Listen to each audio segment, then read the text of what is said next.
Hi, everyone. I'm here with our CEO, Kelly Manthey, and this is our second installment of Coffee Talks that centers on our Q4 principle, servant leadership. So thank you so much for joining us. Yeah, thanks for having me. And let's go ahead and dive right in. So during the last quarterly meeting, Jay kind of gave a highlight in terms of all the roles that you've held at Solstice, and there have been a lot. So if you don't mind, for those who missed it, maybe just recapping what your career has been like here at Solstice. Yeah, sure. So I started at Solstice back in 2006, and I was actually just kind of transitioning back into the Chicago job market. And so I reconnected with Jay, who had been an old friend of mine from my consulting days. And when I started just on a project, just like many of you guys start. So my first client was the Northern Trust. I was working on an identity and access management project, and I went from being business analyst to project manager to program manager. So very much like many of the careers here progress at Solstice. And then throughout that, as we were beginning to kind of grow and scale the business, I started to take on other operational roles just to kind of support, the company in really the startup mode that it was in. So I supported a lot of the back office functions as we were getting some of those things off the ground, marketing, recruiting. So any of the functions that we needed to start scaling and needing to move beyond kind of one person doing it.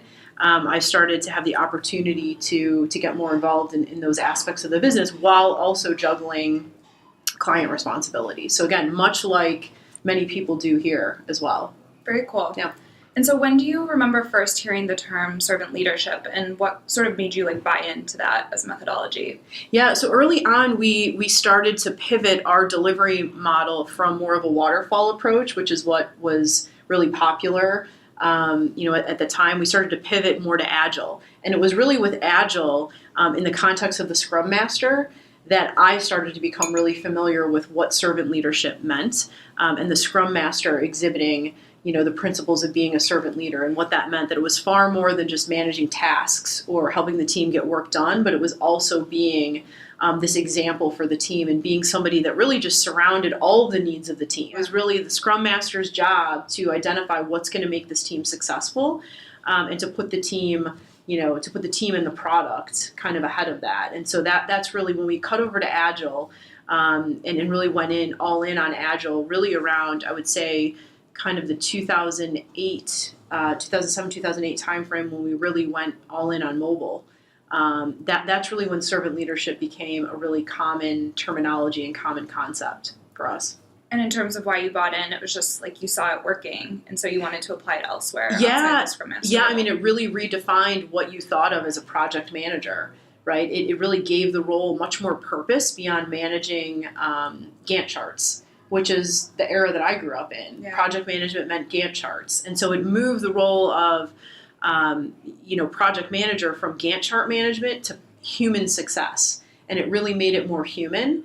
And you could see that teams bonded. You really kind of started to see the role that the Scrum Master played in helping the team bond and helping, holistically the project be successful. And so you could really, in relationships forming and all that. And you saw the importance of that softer side of software development and the role that it played in bringing amazing products to life versus just managing tasks in a Gantt chart. And so then from there, it really became just part of the fabric of everything we did, because we started to bring Agile operationally internally to Solstice. We started running our operations team Agile. We've, tried to run marketing more Agile. Even the way that our corporate strategy team runs right now, it's very Agile. The open workspace, the transparency. So once we started bringing all those tenets of Agile into the company, a natural foundational element of that was servant leadership, to extend beyond just the project, but really as part of our DNA. Yeah, that's really cool. All right, so can you maybe just tell a story of sort of what servant leadership means to you, maybe a time you saw it embodied, or just a really good example of, yep, that's what I think of when I think of servant leadership? Boy, it's hard to pinpoint one particular story because it's so much part of what we do here every day. I think of the small things more than I think of the grander gestures. Yeah. It's the things like just yesterday, I think I saw Val posted on Slack Hey, somebody left their laptop on the train. Can somebody run down, to the station when the train comes back in and see if anyone found it? Yeah. No shortage of people that were willing to do that. Like, that's a pain in the butt for anyone to do, but there's no shortage of people that were willing to, go the extra mile for one of their colleagues to just make their life easier. Similarly, when we have, our friends from, our colleagues from Argentina here visiting, and when we go to Argentina, the way that the company and people roll out the red carpet for anyone visiting, incredible. Just, the hospitality, just making sure that everybody's comfortable, everybody feels like they're at home, that they're part of the family. Again, it's those things outside of the tactical. This is a methodology that we use to bring software to life, and we exhibit this principle to help bring software to life. It's just really woven into the fabric of everything that we do here. Yeah. So I think it's these small moments in between the big things we're doing, like driving digital innovation, that for me, every day, there's always a small example of servant leadership happening every day. So this next question here, I remember it was one of the Thursday team meetings that we had, and it was actually when our Q3 principle was Catch Excellence. And you told a story that you said, it's hard for you sometimes to kind of get around these principles until you actually live it and breathe it in your day-to-day life. I think I Catch Excellence, you told a story about your son. Yeah. When, or maybe kind of, do you have a plan, or have you already lived this principle in Q4? And if so, what did you do, or what are you doing? Hands down, the hardest job that I think I have is being a parent. That is hands down the hardest job. It really makes coming to the office seem easy.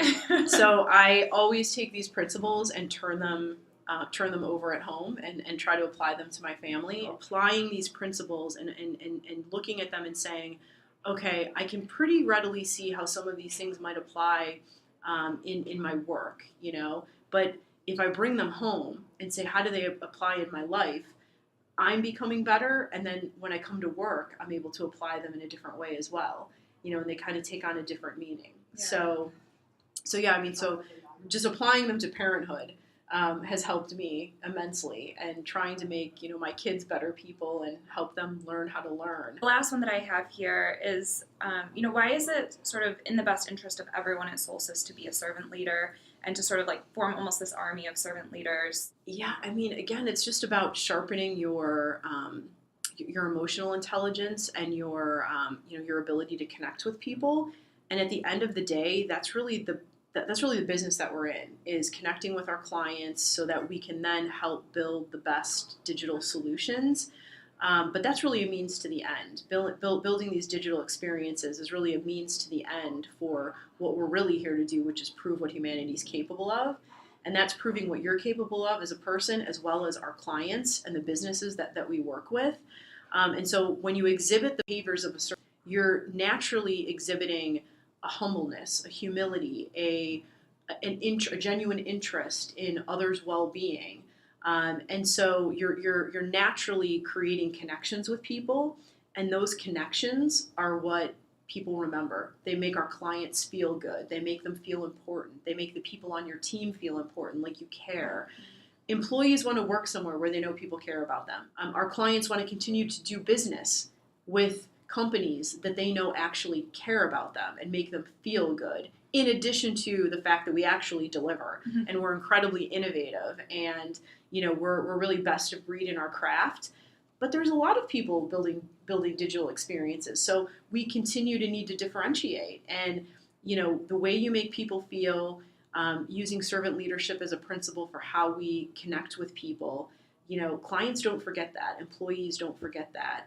And it just helps create a really great ecosystem.